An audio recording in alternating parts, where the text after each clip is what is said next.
Good morning everyone আপোনালোক সকলোকে মোৰ এটি সৰু ভিডিঅ'লৈ স্বাগতম জনাইছোঁ। আশা কৰিছোঁ ভিডিঅ'টো শেষলৈকে চাব আৰু যদিহে ভিডিঅ'টো চাই ভাল পায় লাইক কমেণ্ট কৰিবলৈ নাপাহৰিব দেই। আৰু যিসকল মোৰ ভিডিঅ' নতুনকৈ চাই আছে মোৰ চেনেলটো ছাবস্ক্ৰাইব কৰে নাই প্লিজ সেইসকলে মোৰ চেনেলটো ছাবস্ক্ৰাইব কৰি অকণমান মৰম দিব বুলি আশা ৰাখিলোঁ। এয়া ৰাতিপুৱাই চাহকাপ খাওঁ বুলি পাপৰ কেইটামান বনাবলৈ লৈছোঁ। আচলতে পাপৰ দেখিছে নাই, ৰিং পাপৰ ক'ত লুকুৱাই থ'ব লগা হৈছে। সোণৰ মানে মোৰ ল'ৰাটোৰ গা বেয়া, এইকেইদিন পেট বেয়া, পায়খানা হৈ আছে, সেইকাৰণে মানে তাক ভজা চজাবোৰ খাবলৈ দিয়া নাই, সেইকাৰণে পাপৰকেইটা লুকুৱাই থ'ব লগা হৈছে। মেৰিগ'ল্ড বিস্কুট দিছোঁ, তাৰ বাহিৰে মানে বেলেগ বস্তুবোৰ খাবলৈ দিয়া নাই, ভজা চজাবোৰ মানে খাবলৈ দিয়া নাই, সেইকাৰণে লুকুৱাই থৈছোঁ। সি এতিয়া শুলে।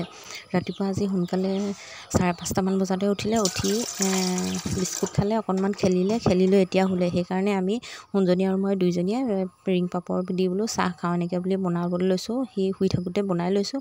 তাৰপিছত এইফালে দেখিছেনে বতৰ আজি ইমান ভাল নহয়, ৰ'দ দিছে আৰু কাম বন যে একো কৰা হোৱাই নাই। সি যে 5:30টাতে উঠিলে মানে ইমান আমনি কৰি আছে ন, দাঙি লৈ থাকিব লগা হৈছে, একো কামেই কৰা হোৱা নাই।